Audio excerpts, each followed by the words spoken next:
aí pessoal, tudo bem? Aqui é o professor Anderson mais uma vez. Nós vamos dar continuidade no estudo de geometria espacial. E nós já vimos muito sobre poliedros. E agora que nós vamos começar a ver no módulo 13 são alguns poliedros específicos. Né? Não só poliedros, como superfície de revolução também.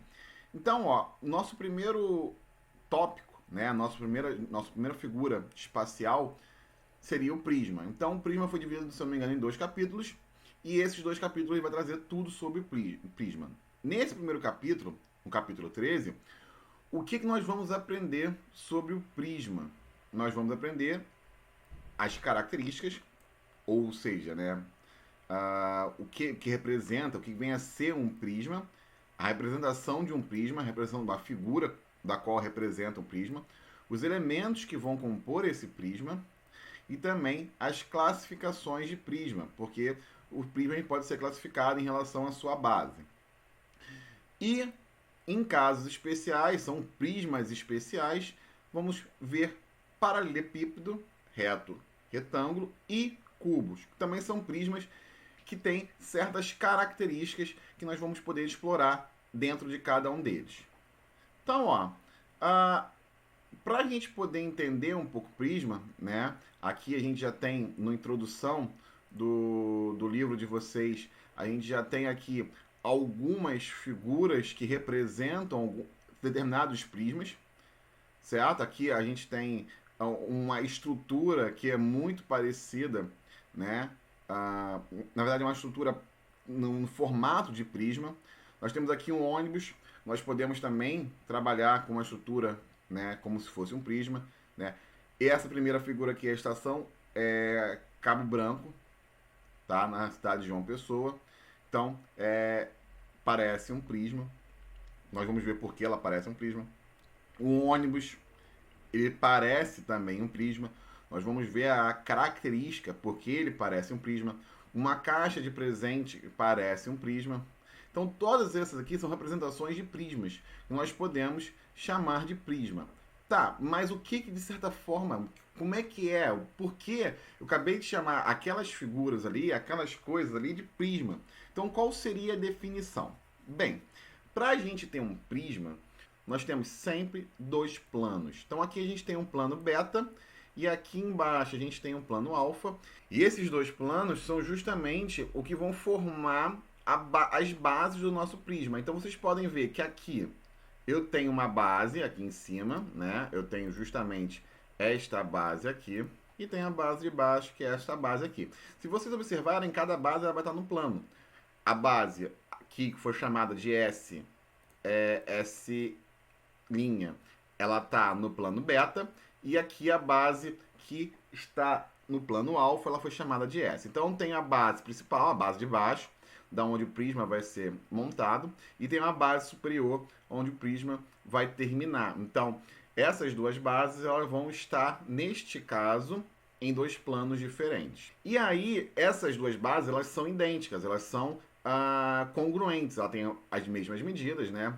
Para a gente ter um prisma, de certa forma, não vou dizer nem regular, mas sim um prisma do qual a gente vai poder classificar e tudo mais.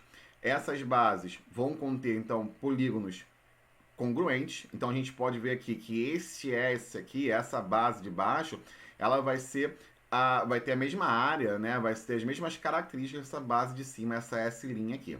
Aqui é um pentágono, aqui em cima também vai ser um pentágono.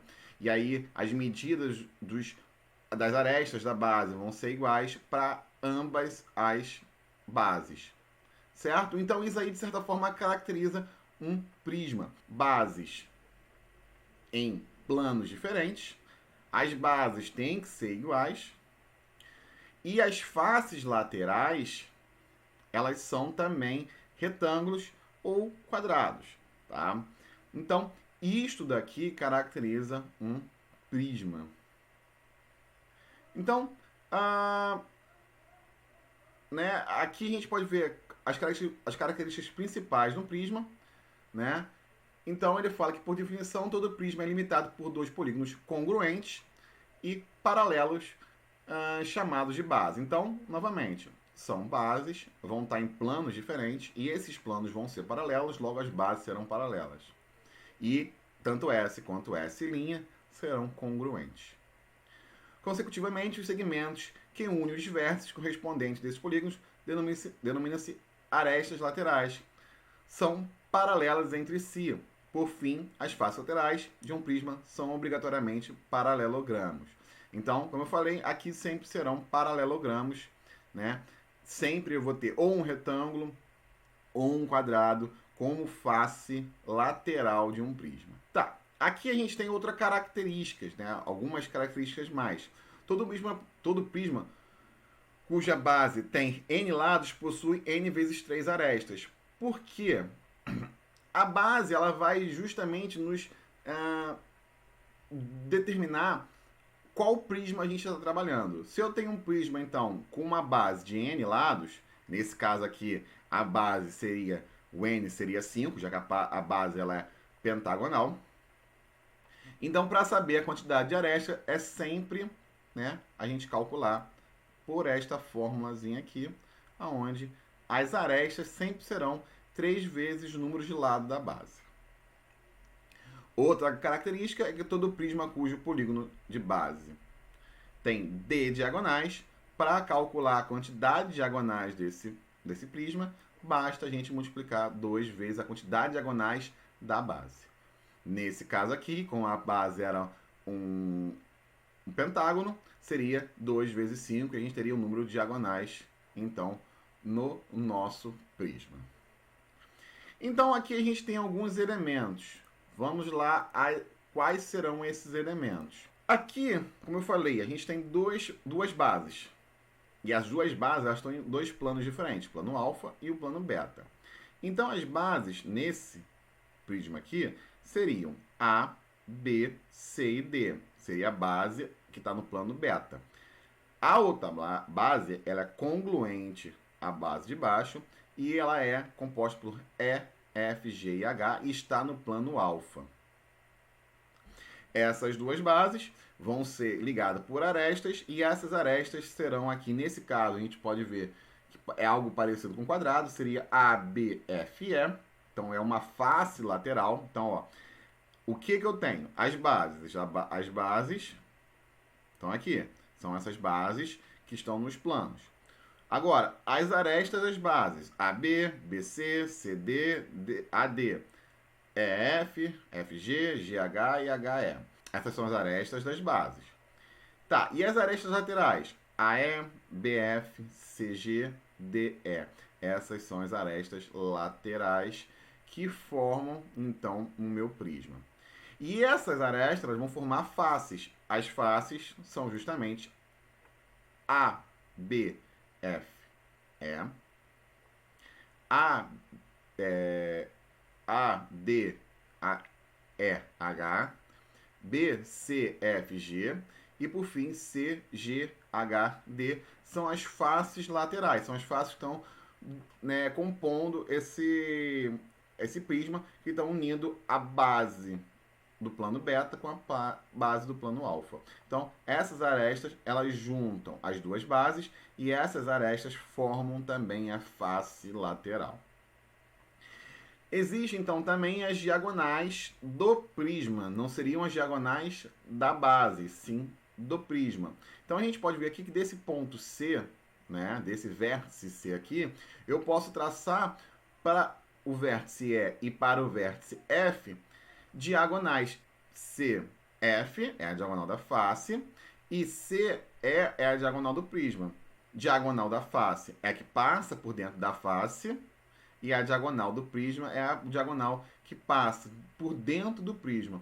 Então, eu tenho aqui a diagonal da face, né? Da face BCGF é a diagonal CF, está denominada aqui nesse exemplo. E a diagonal do prisma, é que passa por dentro do prisma, é a diagonal CE. Então, ela passa de prisma, ela passa inteiramente dentro do prisma e não só na face. Então, eu tenho a diagonal do prisma e tenho a diagonal da face para compor aqui os meus elementos do prisma. E esse prisma ele tem uma altura, tá? Então, se eu traçar aqui uma linha, eu consigo ver a altura. Então, se eu traçar aqui uma linha, eu consigo ver a altura desse prisma. Todos esses elementos eles são de extrema importância para a gente poder calcular quase tudo que a gente quer do prisma. Tipo, área da face, área total, área lateral, área da base, calcular o volume principalmente. Então, a altura é de extrema importância para calcular o volume. Também, de certa forma, a altura pode influenciar no cálculo das áreas, né, dependendo de qual prisma a gente está falando. Então, a gente tem que todos esses elementos aqui envolvidos são elementos que vão nos ajudar para calcular qualquer coisa que a gente precisa saber do prisma, como área da base, área lateral, área de uma das faces, calcular a altura, calcular o volume. Então, esses são elementos de extrema importância para a gente poder calcular e começar a desenvolver todos os problemas, todos os elementos, todas as questões que envolvem prisma. E o prisma ele tem uma classificação. A classificação dela é dada justamente pela base. Então, conforme eu vou variando a base, eu vou variando os nomes dos prismas.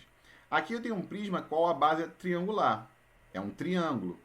Se a base é um triângulo, a gente vai chamar de prisma triangular.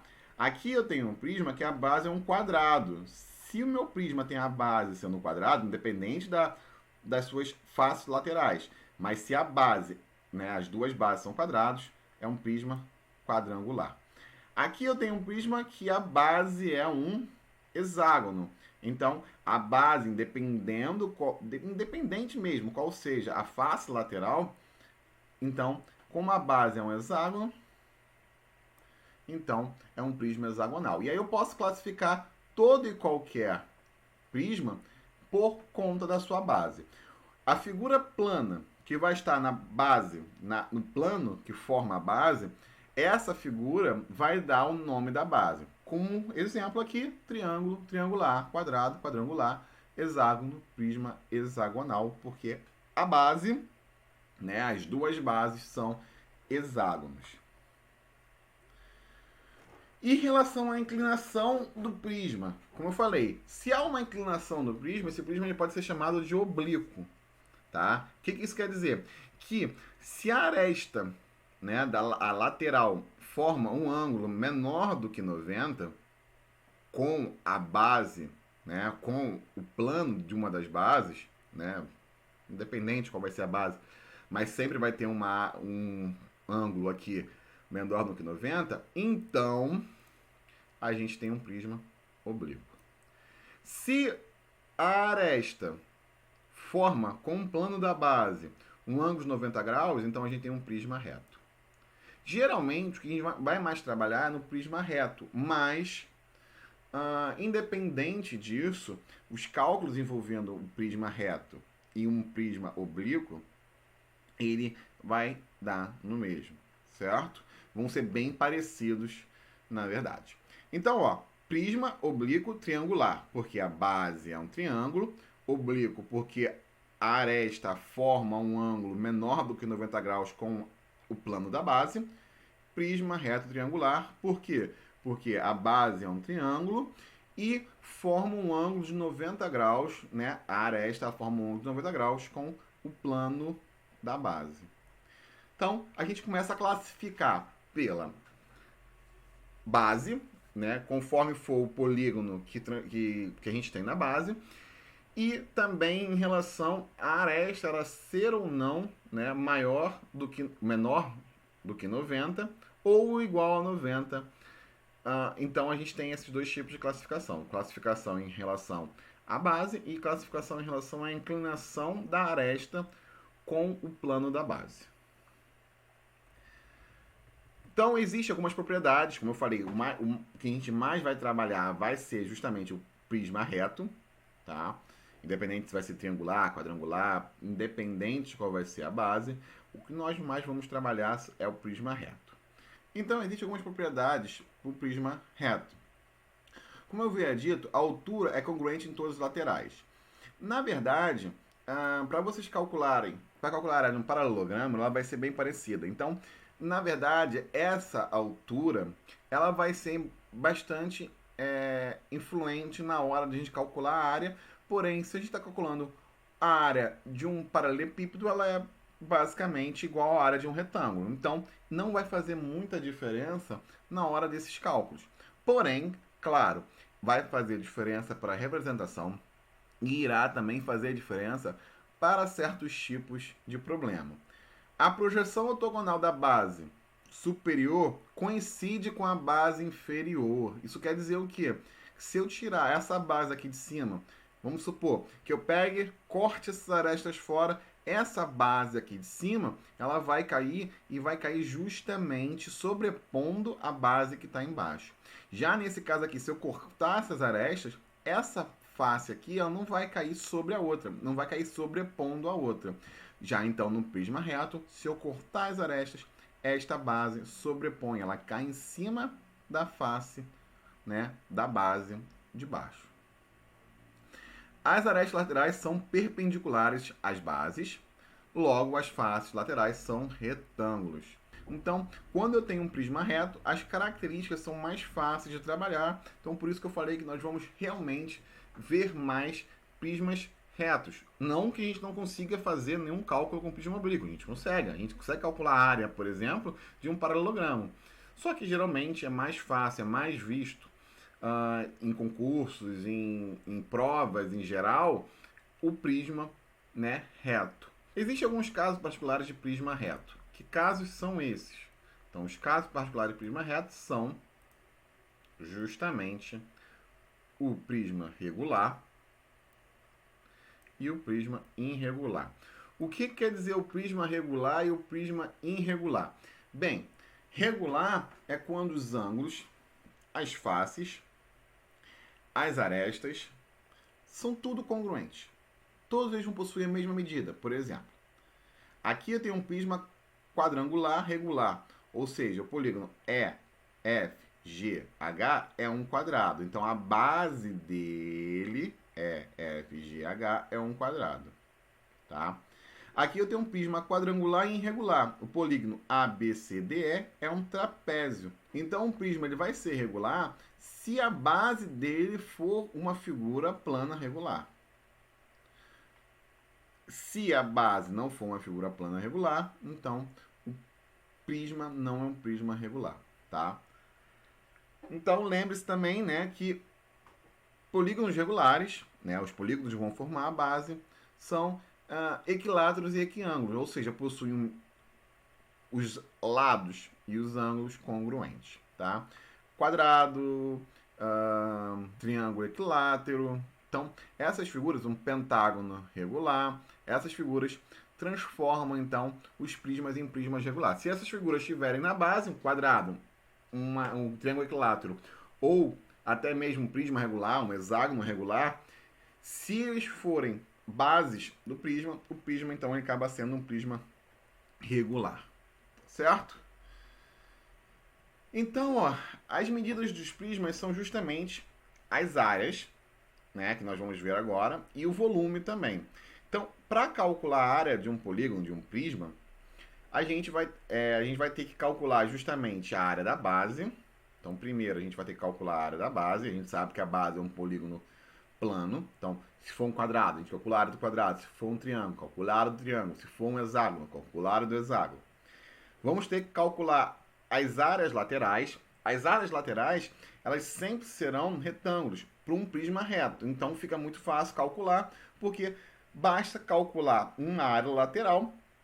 E como essa área lateral vai ser um retângulo, é base vezes altura, a gente consegue calcular facilmente a área de uma face.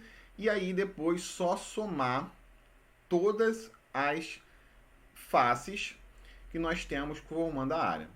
Por exemplo, aqui a base é um quadrado, então, né, é um quadrado, então eu tenho 4 faces laterais. Calculo a área dessa face lateral e multiplico por 4, porque eu vou ter 4 faces laterais.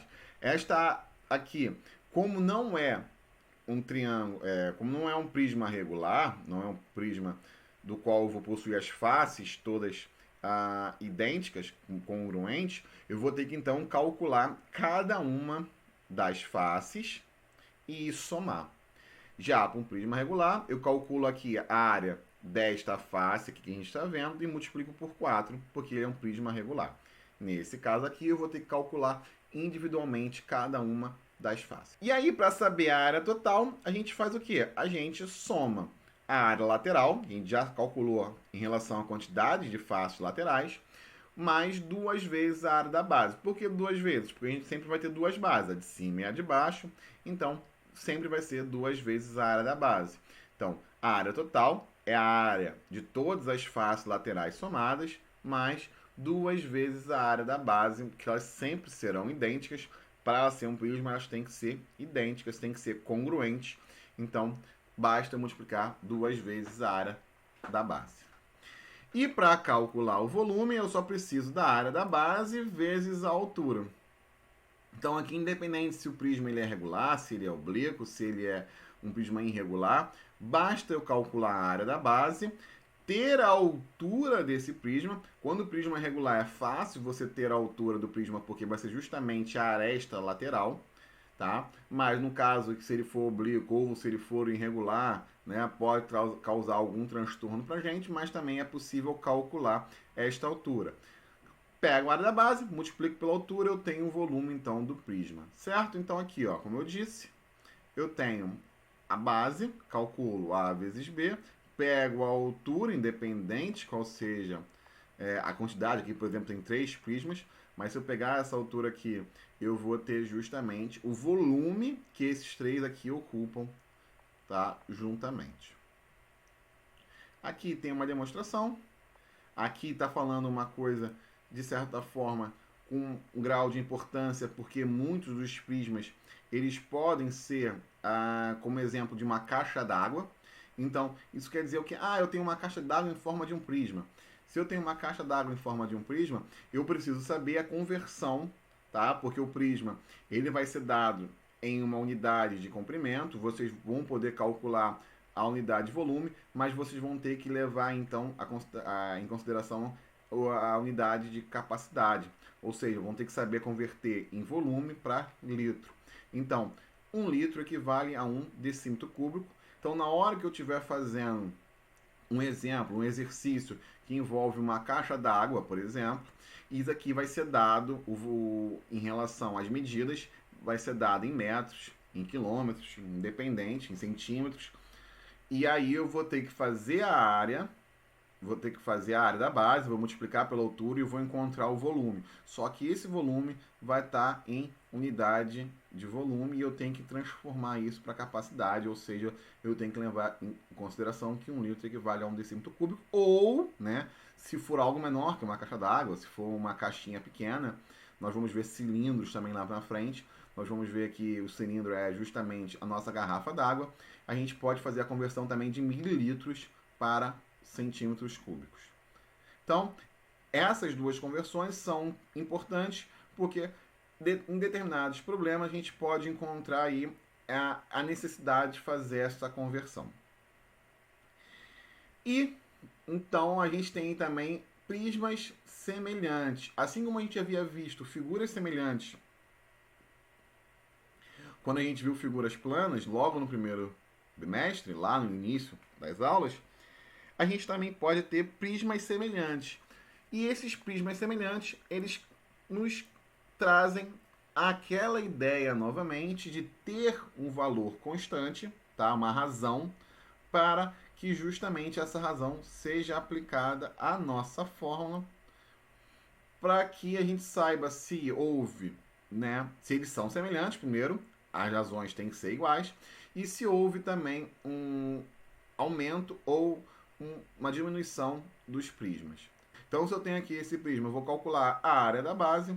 Então, a razão para que esses prismas sejam semelhantes vai ser sempre a área da base de um igual a razão ao quadrado vezes a área da base do outro.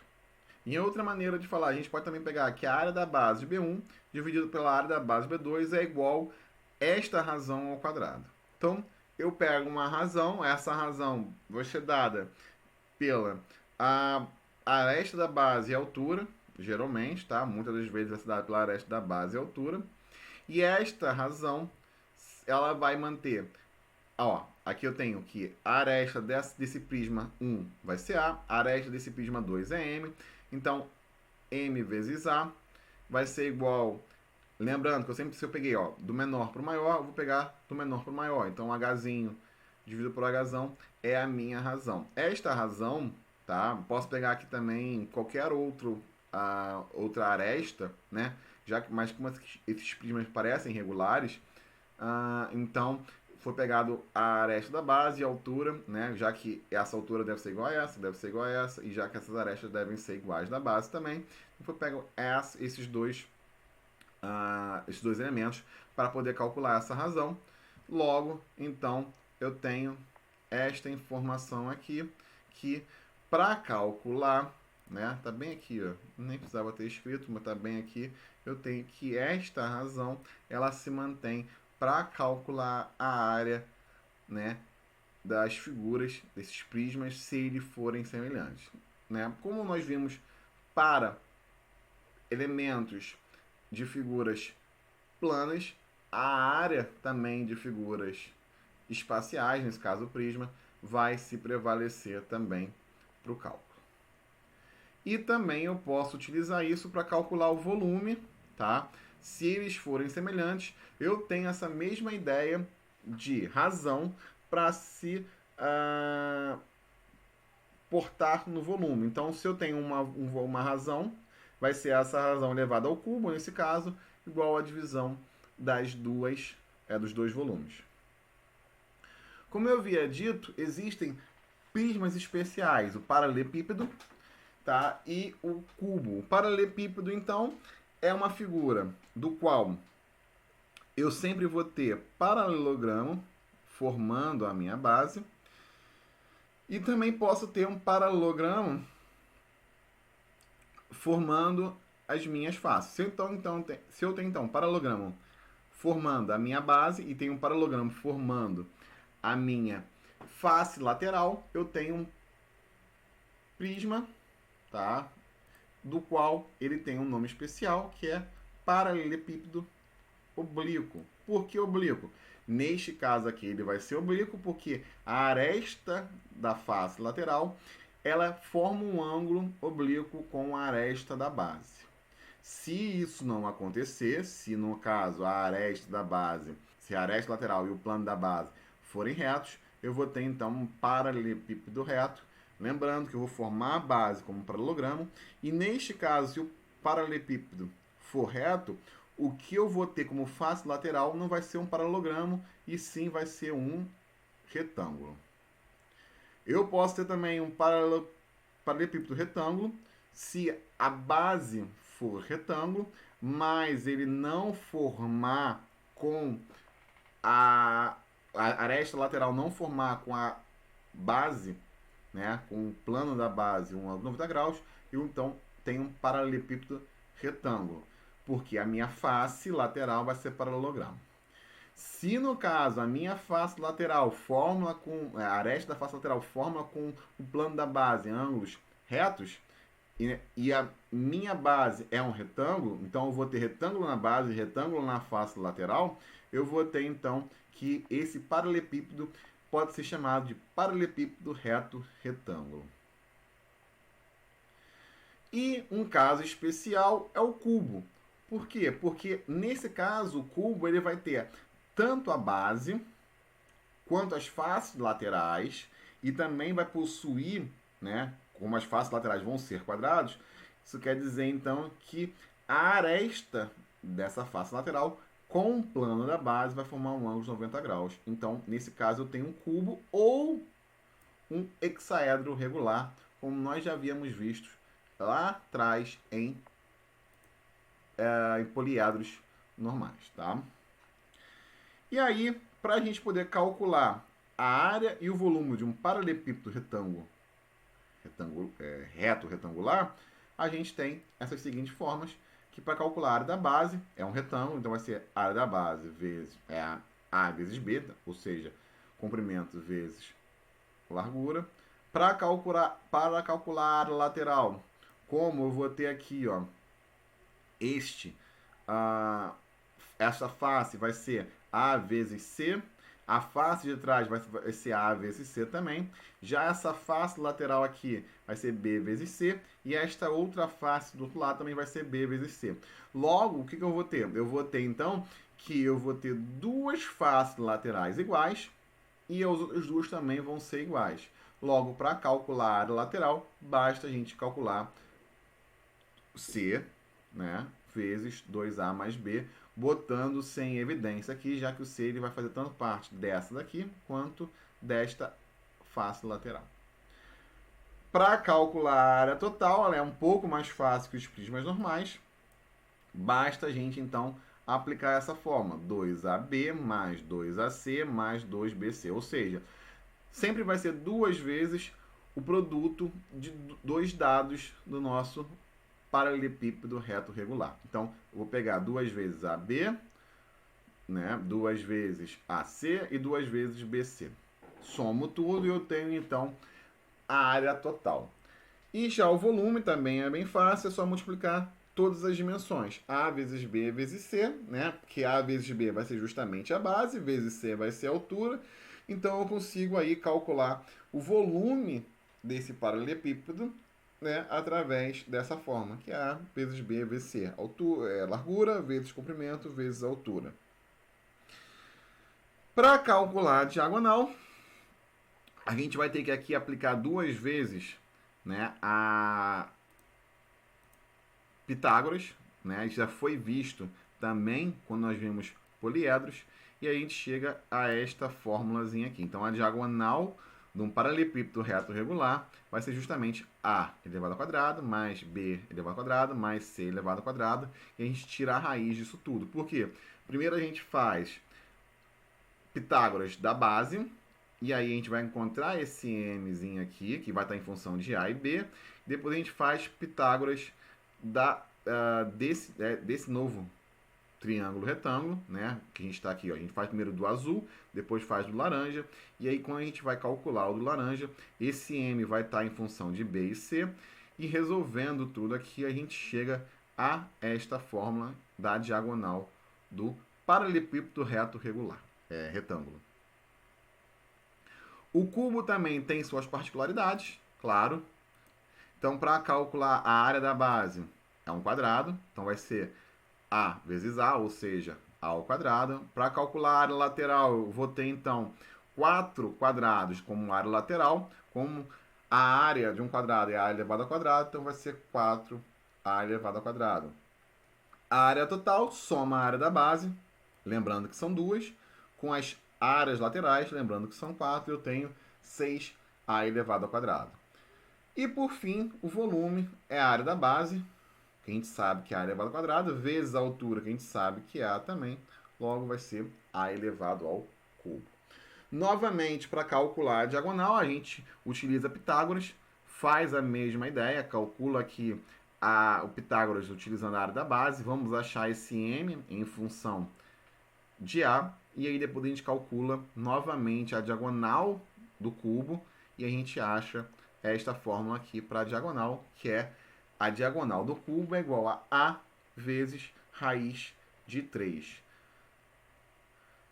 E aí nós temos algumas seções planas. O que são seções planas? Seriam justamente cortar o nosso cubo. Pegar uma faca, imagina pegar uma faca, pega um cubo de gelo, né, bem quadradinho, certinho, e a gente pega uma faca e corta esse cubo. E essas secções a gente pode ver em alguns exemplos aqui. A gente tem esses cálculos, tá? Aqui para poder nos ajudar. Muitas das vezes vocês podem recorrer a eles.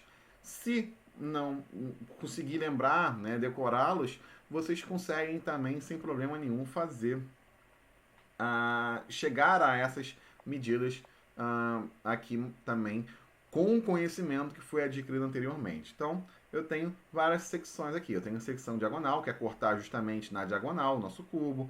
Secção retangular paralela à secção diagonal, ou seja, cortar um retângulo paralelo à diagonal. Eu consigo, então, ir cortando e fazendo secções e chegando a fórmulas para o cálculo, de certa forma, da área dessas secções. Tá? Mas, como eu disse, não necessariamente a gente precisa saber, lembrar, decorar tudo isso, que a gente consegue chegar a desenvolver cada uma das formas. Certo? A aula de hoje fica por aqui. Vocês têm exercício para fazer. A gente se vê na próxima.